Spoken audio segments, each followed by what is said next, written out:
کاش میں بھی آپ کی طرح اتنی اچھی پتنگ اڑا سکتا۔ کسی بچے کی حسرت بھری آواز اس کے کانوں سے ٹکرائی تھی۔ اس کے ارد گرد بہت شور تھا، مگر وہ باہر کے ماحول سے بے نیاز بیٹھی تھی۔ ذہن اپنی ہی فکر میں الجھا ہوا تھا۔ بچے پتنگ کم اڑا رہے تھے اور ہنگامہ زیادہ کر رہے تھے۔ اس نے گھٹنوں کے گرد لپٹے ہاتھوں کی گرفت سخت کر لی اور سر مزید اندر گھسا لیا۔ وہ اس وقت بالکل تنہائی چاہتی تھی، مگر یہ ممکن نہیں تھا۔ نیچے بیٹھتی تو فوراً امی کے سوالوں کا سامنا کرنا پڑتا، اسی لیے وہ چھت پر چلی آئی، جہاں کوئی اس کی طرف متوجہ نہ تھا۔ جس وقت وہ دکھ اور غصے سے نڈھال امی کے گھر آئی، گھر میں امی اور بچوں کا جم غفیر تھا۔ بھابھی کی بہن رہنے آئی ہوئی تھی اور اس وقت دونوں بہنیں بازار گئی ہوئی تھیں۔ یہ جان کر گویا اس کے زخم ہرے ہو گئے، جبکہ دوسری جانب امی اسے یوں دیکھ کر گھبرا گئیں کہ جب سے شادی ہوئی تھی بیا بنا بتائے یوں اکیلے کبھی نہیں آئی تھی، ہمیشہ عمر کے ساتھ ہی اس کا آنا جانا ہوتا تھا۔ وہ اسے فوراً اپنے کمرے میں لے گئیں، ناشتہ پانی پلا کر۔ اب وہ لازمی اس سے یوں بے وقت آمد اور ہانسی صورت کی وجہ دریافت کرتیں۔ اسی لیے جیسے ہی وہ دروازے پر بجتی گھنٹی کی طرف متوجہ ہوئیں تو وہ سیڑھیاں چڑھ گئیں۔ اب ان سے بچنے کے لیے کتنی دیر سے چھت کے ایک کونے میں سر گھٹنوں میں دیے بیٹھی تھی۔ چھت پر بچے پتنگ اڑا رہے تھے، ایک شور ہنگامہ برپا تھا، لیکن اندر سے اٹھتی آوازوں کے سامنے سب بے معنی تھا۔ وہ زیادہ دیر امی سے چھپ نہیں سکتی تھی۔ وہ نہ بھی بتانا چاہتی تب بھی امی پوچھ ہی لیتی، کیا ہوا تھا آج؟ اس نے سوچنا چاہا، امی کو بتانے کے لیے الفاظ ترتیب دینے چاہے۔ وہ روبی کے ساتھ شاپنگ پر ہی تو جانا چاہ رہی تھی۔ روبی رشتے میں اس کی کزن تھی، بہت زیادہ دوستی نہ سہی لیکن اچھے تعلقات تھے۔ شادی ہوئی تو اتفاق سے وہ پڑوسن بھی بن گئی۔ نئی جگہ پر اکیلے اسے روبی کا بہت سہارا تھا۔ جب صبح شام کا وقت شام کا ساتھ تھا تو اسی کے ساتھ کہیں جانے میں کیا برائی تھی؟ شادی سے پہلے وہ اکثر ہی بازار جایا کرتی تھی، بھابھی بھی سب کچھ اس سے ہی منگوا لیتی۔ ایک زمانہ اس کی پسند کا معترف تھا، اسے چیزوں کی پہچان تھی، قیمت اور فیشن کا درست آئیڈیا تھا۔ روبی بھی اسی لیے اپنی بہن کی شادی کی شاپنگ اس کے ساتھ ہی کرنا چاہتی تھی۔ وہ اس کی پسند کو سراہتی، جب اس سے بار بار ساتھ چلنے کو کہتی تو اسے منع کرنا مشکل ہو جاتا۔ سچ تو یہ ہے کہ اس کا منع کرنے کو دل ہی نہیں چاہتا تھا، مگر منع کرنا مجبوری تھی۔ بیا کا بلا وجہ بازار جانا بلکہ تنہا باہر نکلنا ہی عمر کو ناپسند تھا۔ وہ ہر بار اس کے پوچھنے پر کبھی پیار سے منع کر دیتا، کیا چاہیے؟ میں خود لے آؤں گا اپنی جان کے لیے، ہم خود چلیں گے، تم اپنی پسند سے لے لینا، پھر واپسی میں آئس کریم بھی کھا لیں گے۔ بہت دن سے حیدری کی آئس کریم نہیں کھائی، کبھی کبھار جھنجھلا بھی جاتا۔ اپنی سواری ہوتے ہوئے تمہیں رکشہ ٹیکسیوں میں خوار ہونے کا کیا شوق ہے؟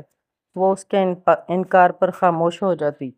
پھپھو، آپ کو دادی نیچے بلا رہی ہیں۔ وہ یکدم کندھا ہلائے جانے سے خیالوں سے نکلی تھی۔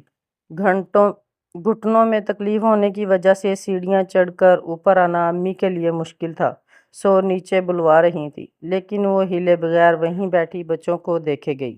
اس کا بھتیجا بھی پیغام دے کر اپنی کزنز کی طرف متوجہ ہو گیا تھا۔ چھت پر موجود سب بچے ایک پتنگ کے گرد جمع تھے۔ علی بھائی، پیچا لڑائیں۔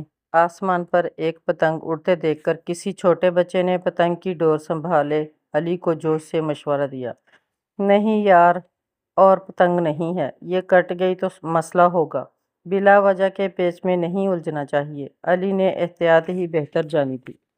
انہیں باتوں میں مشغول چھوڑ کر وہ سر جھٹکے پھر سوچوں کے دریا میں بہنے لگی تھی۔ ڈالمن مال میں شاپنگ فیسٹیول لگا تھا۔ پورا ہفتہ عمر آج کل کر کے ٹالتا رہا۔ روبی نے آفر بھی کی کہ میرے ساتھ چلی چلو۔ اپنی شاپنگ دکھا کر اس کا دل بھی للچایا، لیکن اس نے صبر کیا، حتیٰ کہ عمر کی مصروفیات سے پہلے فیسٹیول ختم ہو گیا اور اس کی شاپنگ نہ ہو سکی۔ کتابوں کی وہ شیدائی تھی، کبھی ایسا نہ ہوا کہ اس نے کوئی کتب میلہ چھوڑا ہو۔ بھائی خود اسے ہر جگہ لے جاتے، ورنہ سہیلیوں یا بھابھی کے ساتھ جانے پر بھی کوئی پابندی نہیں تھی، مگر اس بار وہی عمر کی گھر سے نہ نکلنے کی عادت اور اسے اکیلے نہ جانے کی اجازت دینے کے سبب وہ کتابوں کی نمائش میں بھی نہ جا سکی۔ حالانکہ کوئی بھرے پورے سسرال کا مسئلہ بھی نہیں تھا۔ وہ اکیلی ہی تو رہتی تھی، اس کے ساتھ باقی سب دوسرے شہر میں سیٹل تھے۔ روبی گھومنے کی شائق تھی، سسرال والوں سے بنتی نہیں تھی، شوہر کی جاب ٹائمنگز بہت زیادہ تھیں۔ وہ خود ہی ہر جگہ چلی جاتی اور جانے سے پہلے بیا کو ضرور پوچھتی۔ عمر کے مزاج کی وجہ سے بیا خود ہی منع کر دیتی۔ ایک بار غلطی سے اس نے روبی کے سامنے عمر کے نہ ماننے کا ذکر کر دیا تھا۔ تب سے وہ عمر کی تنگ نظری اور اپنے شوہر کی روشن خیالی باتوں ہی باتوں میں جتا جایا کرتی تھی۔ بیا کو روبی کا یوں سنانا بہت برا لگتا تھا، کبھی عمر پر غصہ آتا تو کبھی روبی پر، اسی لیے اب وہ عمر کا نام لینے کے بجائے کوئی بھی بہانہ کر دیتی۔ لیکن اب کی بار روبی نے کچھ ایسے جان پکڑی کہ اسے مانتے ہی بنی۔ مسئلہ لیکن وہی تھا، عمر کی رضامندی۔ آج سے پہلے بیا نے اس بات پر عمر سے کوئی بحث نہیں کی تھی۔ اب روبی کے اصرار نے اسے بار بار یہ بات کرنے پر اکسایا اور صبح جب عمر نے اسے سختی سے منع کیا تو اس کی زبان پر بے اختیار روبی کے الفاظ آ گئے، قید ہی کر دیا ہے آپ نے تو مجھے۔ آفس جانے کی جلدی تھی اور کچھ عمر تھا بھی غصے کا تیز۔ ایسے الفاظ کسے پسند آتے؟ وہ زور سے ہاتھ میز پر مارتے، ناشتے کے برتن گراتا ہوا تیزی سے بولتا دروازے سے نکلتا چلا گیا۔ اگر تمہیں آزادی چاہیے تو جاؤ، جہاں مرضی جاؤ، جو مرضی کرو، یہاں میرے سر پر سوار نہ ہو۔ بیا بہتے آنسوؤں کے ساتھ کتنی ہی دیر وہاں ساکت بیٹھی رہی، اسے ہوش ماسی کے بیل بجانے سے آیا تھا۔ ماسی نے اندر آ کر بہت حیرت سے بکھرے برتن اور روتی آنکھیں لیے بیا کو دیکھا، لیکن کچھ پوچھے بغیر اپنے کام میں لگ گئی، جبکہ بیا یہ خیال آتے ہی کہ اب ماسی کے جانے کے بعد روبی بازار جانے کے لیے آ جائے گی، تیزی سے منہ دھو کر بیگ اٹھا کر ماسی کے ساتھ ہی باہر نکل آئی تھی۔ میکے جاتے ہوئے اس نے بالکل نہیں سوچا تھا کہ وہ وہاں کیوں جا رہی ہے، عمر کو کیسا لگے گا، امی کو کیا جواب دے گی۔ وہ محض روبی کا فوری طور پر سامنا کرنے سے بچنا چاہتی تھی، لیکن یہاں آ کر اتنے مہمان جہاں اسے ایک دم پریشان کر گئے، وہاں بھابھی کا بازار جانے کا سن کر عمر کی پابندی فضول اور اپنا آپ مظلوم لگنے لگا تھا۔ امی کی آواز پر وہ چونکی تھی۔ وہ پھولی ہوئی سانسوں کے ساتھ اس کے برابر بیٹھ رہی تھیں۔ سیڑھیاں چڑھنا ان کے لیے بہت مشکل تھا۔ اسے شرمندگی محسوس ہوئی، اس کی وجہ سے امی کو یہ مشقت اٹھانی پڑی تھی۔ بس ایسے ہی یہاں بیٹھنا اچھا لگ رہا۔ اس نے انہیں مکمل طور پر اپنی طرف متوجہ دیکھ کر سر جھکا لیا۔ وہ جانتی تھی کہ اب امی کو سارا معاملہ بتانا ہی ہوگا۔ عمر سے لڑائی ہوئی ہے؟ انہوں نے بلا تمہید پوچھا تھا۔ اس کی آنکھوں پر بمشکل باندھا بن ٹوٹ گیا۔ وہ تھوڑی دیر بہتے آنسوؤں کے ساتھ سر جھکائے بیٹھی رہی، پھر شروع سے آخر تک سب کچھ بلا کم و کاست بتا دیا۔ امی نے بہت صبر سے ٹوکے بغیر اس کی ساری بات سنی تھی، گہری سانس بھری، اور اب ان کی نظر سامنے کھیلتے بچوں پر جمی تھی۔ شاید وہ کچھ کہنے کے لیے الفاظ اکٹھے کر رہی تھیں۔ اس نے ہاتھ کی پشت سے آنسو صاف کیے اور امی کو دیکھا۔ امی بدستور بچوں کو دیکھ رہی تھی۔ پتنگ اب فضا میں مولک بالکل متوازن حالت میں تھی۔ چھوٹے بچوں کی خوشی کے لیے ڈور کی چرخی سیٹ کر کے علی آرام سے سائڈ پر بیٹھ گیا تھا۔ اب بچے ڈور پکڑے کھڑے تھے، ان کے ڈور پکڑنے نہ پکڑنے سے پتنگ کو کچھ فرق نہیں پڑتا۔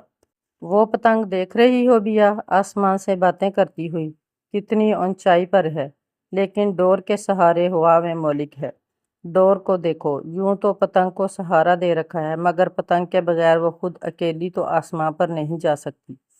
عورت بھی اس پتنگ کی طرح ہی ہوتی ہے، جب تک مرد کی ڈور ساتھ رہے آسمان پر رہتی ہے، ورنہ ادھر ادھر ڈولتی زمین پر آ گرتی ہے، اپنا مقام کھو دیتی ہے، اور ڈور بھی کہیں گرتی الٹتی ضائع ہو جاتی ہے۔ میاں بیوی کے رشتے میں برداشت ہونی چاہیے، دونوں طرف سے کھچاؤ آئے گا تو ڈور ٹوٹ جائے گی، پھر نہ پتنگ آسمان پر جائے گی نہ ڈور۔ بہت دیر کی خاموشی کے بعد امی نے کہا تھا، مجھے پتہ ہے امی، میں اتنی چھوٹی چھوٹی باتوں پر اپنا گھر خراب کرنے والی نہیں ہوں۔ مسئلہ بازار جانے نہ جانے کا نہیں ہے، سوچ کا فرق ہے۔ مجھے اچھا نہیں لگتا کہ کوئی بھی عمر پر انگلی اٹھائے کہ ان کی وجہ سے میں کہیں نہیں جاتی۔ ان کی عزت کی خاطر میں خود ہی منع کر دیتی ہوں، اور آج میں نے کچھ کہا تو وہ کتنے آرام سے مجھے کیا کچھ سنا گئے۔ اس نے بھیگی آواز میں کہا تھا، فرق سوچ کا ہی تو ہے۔ تم نے اپنے ذہن میں طے کر لیا ہے کہ عمر غلط ہے، اور تم اس کی غلطی اپنے سر لے رہی ہو۔ اس لیے اتنی شرمندہ ہو۔ روبی کو حاوی ہونے کا موقع تم نے دیا ہے۔ تم شرمندہ ہونے کے بجائے فخر سے بولتی کہ عمر کو تمہارا بہت خیال ہے، اس لیے وہ تمہیں خود لے کر جاتا ہے۔ تم بتاتی کہ تمہیں عمر سے بہت محبت ہے، اس لیے تم اس کے بغیر کہیں نہیں جاتی اور اس کی ہر بات دل سے مانتی ہو۔ تمہارا گھر جنت ہے بیٹا۔ وہاں سے نکل کر نقصان تمہارا ہوگا، قصور کسی تیسرے کا نہیں، تم دونوں کا ہے جو کسی کو بیچ میں لائے۔ اور گھر کیسے خراب ہوتے ہیں؟ جب دو کے بیچ تیسرے کی وجہ سے جھگڑا ہوا تو بات بگڑ گئی نا۔ تم نہیں جاؤ گی تو کیا روبی شاپنگ نہیں کرے گی؟ امی نے بہت پیار سے سمجھایا اور اسے سمجھ میں آ بھی گیا تھا، پھر بھی اپنے دفاع میں بولی، ماننا تو مجھے ہی پڑے گا نا، دل سے یا بے دلی سے، عمر تو اپنی مرضی کرنے کو آزاد ہے۔ یہ مقابلہ بازی کی سوچ ہی ہے جو معاملہ خراب کرتی ہے۔ امی نے اسے گھورا، سب کو صرف اپنی قربانی یاد رہتی ہے، کبھی خود کو اس کی جگہ رکھ کر بھی سوچو۔ وہ نہ چاہنے کے باوجود تمہیں بازار لے کر جاتا ہے اور تمہارا خیال رکھتا ہے۔ یہ سب بھول گئیں اور اکیلے نہیں جانے دیتا، یاد رہا؟ امی کا لہجہ تنزیہ ہوا تو وہ شرمندگی سے مسکرا دی۔ عمر واقعی گھر سے باہر گھومنے کا شوقین نہیں تھا، مگر پھر بھی اس کی خاطر کوشش تو کرتا تھا۔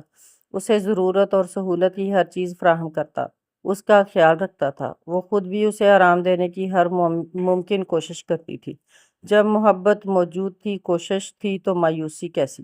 رو رو کر آنکھیں جل رہی تھیں، لیکن دل بہت ہلکا ہو چکا تھا۔ اب اسے گھر جانے کی جلدی تھی، اسے جا کر کھانا بنانا تھا، روبی کو بتانا تھا کہ وہ اب عمر کے بغیر کہیں نہیں جاتی، کیونکہ عمر اس کے لیے فکر مند رہتا ہے، اور عمر کو میسج کر کے یہ بھی تو جتانا تھا کہ وہ اس سے اب بھی ناراض ہے اور عمر کو اسے منانا ہوگا۔ ایسی ناراضی جس میں انا کی کوئی دیوار نہیں تھی، وسوسوں کے جالے چھٹ گئے تھے۔ اس کی سوچیں روشن دن کی طرح چمک رہی تھیں۔